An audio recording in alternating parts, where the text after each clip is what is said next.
Nagpaandam ang Department of Social Welfare and Development 6 sa publiko nga wala ginapanugutan sa ahensya ang pagtunga o kun pagbuhin sang Assistance to Individuals in Crisis Situation o kun AICS. Sa press statement nga ginpagwa ni DSWD 6 Regional Director Attorney Carmelo Nochete, iyaging klaro nga bawal ang inangasay sang arrangement nga makaapekto sa interes ang kliyente kag sa matudtod nga katuyuan sang assistance.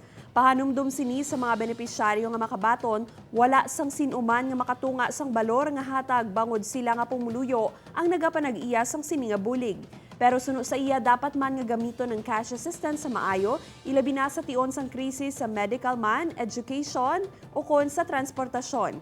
Subong nga 2023 padayon nga maghahatag ang gobyerno sang AICS. Sa data sang DSWD6 ang tinalikdan nga tuig 2022, balor 2.6 billion pesos nga assistance nga nahatag na sa kabugusan nga 657,926 ka mga benepisyaryo sa bilog nga Western Visayas.